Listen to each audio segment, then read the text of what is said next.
It is insane that there remains no federal policy in this regard. Having a patchwork policy here, having some states where it's stay at home and some places where it's not, it's like having a pool where there's one section in the pool where it's okay to pee. I mean, Dr. Fauci at least is saying, let's have a national stay-at-home order. Why don't we have one yet? The Surgeon General is going on the Today Show and saying, I think we should have a national stay-at-home order. Can I just tell people that we do, even if we don't? I mean, why is that alone not just fixed tonight? It would take 10 words at the podium. It could save thousands of lives. Mr. President, there are things that only you can do here. But the most important thing that you can do is put somebody in charge. You know, you'll love it because whoever you pick, you can blame that person at the end when there are still 100,000 or 200,000 dead Americans piled up in the nation's funeral homes and crematoria and cemeteries. Pick somebody you're looking forward to scapegoating and blaming and saying it was all their fault from the beginning. I think that we could take that as a country if putting somebody in charge who was actually in charge might also mean that we'll keep the numbers that low.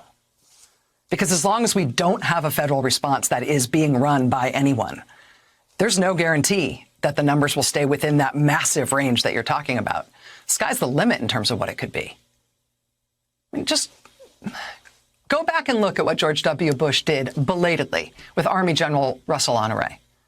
Put an overall command and control officer in place who can, number one, announce on your authority binding national policy and firm national guidance to governors and mayors. Number two, who can federalize on your authority all needed supplies and resources and facilities needed to test, trace, isolate, triage, treat, and ultimately bury coronavirus victims. Three, pick somebody who can oversee, on your authority, a massive production, procurement, purchasing, maintenance, allocation, distribution, and redistribution system for those critical resources.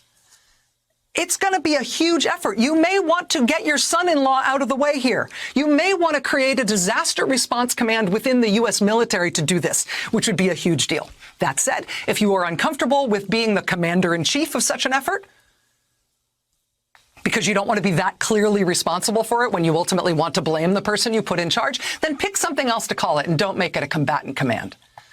But you are going to need to mobilize the defense transportation system to move critical resources around this country.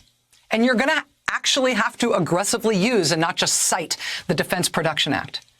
And you're going to have have someone very good, moving very quickly to address the death trap conditions that exist right now in senior and congregate living facilities of all kinds, including nursing homes and long-term care facilities and veterans' homes, and yes, jails and prisons.